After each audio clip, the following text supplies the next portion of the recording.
Now we are coming to you live with Jean Nicholas, who is a UN Refugee Agency representative. Good afternoon. Thank you for being with us. Now, Yemen, grossly unprepared to deal with the COVID-19 crisis, with resources already being drastically depleted due to years of conflict. Correct. You have summarized the situation. We have a population which has been surviving 5 years of conflict. We have more than 3.6 million of the Yemeni who have been displaced by the conflict, who have lost their house, which have been bombed or shelled.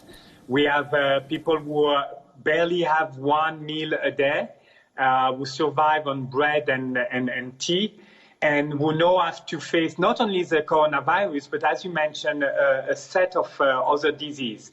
We have malaria, we have dengue fever, cholera, chikungunya, and therefore the population and the authorities are absolutely not prepared to face another danger like the coronavirus. On top of that, you have mentioned it, we have not received enough funding from the international community. We barely have not even 30% of the money we need to help those people protect themselves, have a roof above their head, have a bit of food in their plate, or simply being able to go to a pharmacy and buy some basic medicine. It's a tragic situation and one which has been ignored by the rest of the world. Right, and we are receiving reports that the rebel leadership has imposed a night curfew in the territories that are under their control. What is the latest that you have for us on that? So we are coming to the end of Ramadan, and this coming weekend will be the Eid celebration. Of course, all of us, the humanitarian community, are extremely worried that it is a time for family to get together. So the spread of the coronavirus will be really the risk that those families will take by celebrating together. The authorities, both in the north, are taking different measures to restrict the movement of people. Ensuring physical distancing in a country like Yemen is almost impossible. People are living together, different families. The displaced are living in overcrowded sites. Hand washing is very difficult when you don't have access to running water. So therefore, there are different measures which have been taken to ensure that people limit their movement, so that we try to the maximum to reduce the spreading of the coronavirus, and we expect the authorities to take additional measures in the coming days and coming hours. Jean, we believe the numbers that we're hearing in terms of the equipment that's available, we touched on it earlier, there are only about 500 ventilators, 700 ICU beds in the entire country, one oxygen cylinder for every 2.5 million people, and another scary number, 18% of districts don't even have a single doctor. Yeah, and that's what is on the mind of everyone, including in particular the health expert. We won't be able to provide sufficient medical care to all the people who are going to develop severe symptoms of the coronavirus. In a place like Yemen, we are also concerned that because of the lack of immunization of the population, because of the malnutrition that you mentioned before, the spread of the coronavirus will be very rapid. And a lot of people may eventually develop severe symptoms.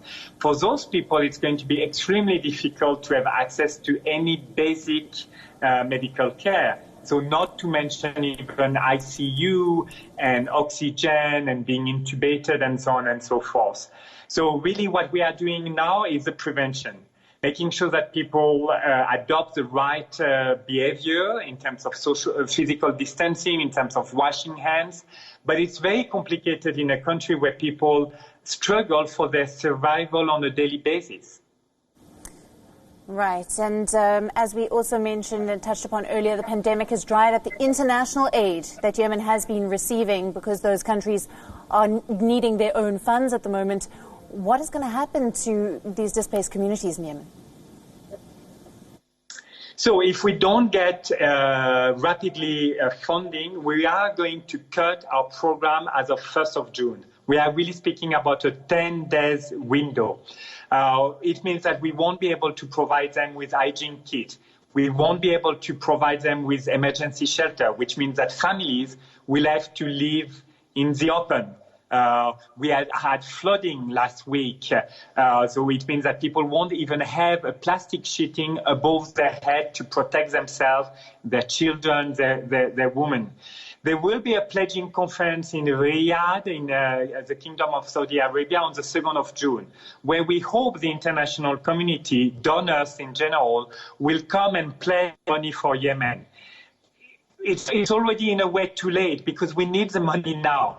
But at least we hope that on the 2nd of June, the international community will not forget Yemen and will dedicate sufficient funding for us to address the needs. It's an ethical and humanitarian imperative. But let me stress one thing. If we don't address the risk here related to coronavirus, those populations will be on the move tomorrow, will go up to Saudi Arabia, to Europe, and to Asia. Therefore, they will bring with them again the coronavirus. So it's beyond an ethical and a humanitarian imperative. It's something also which relates to our common solidarity and our common safety in relation to the coronavirus today. Jean-Nicolas, thank you very much for being with us today. That's UNHCR representative in Yemen joining us from the UN Refugee Agency.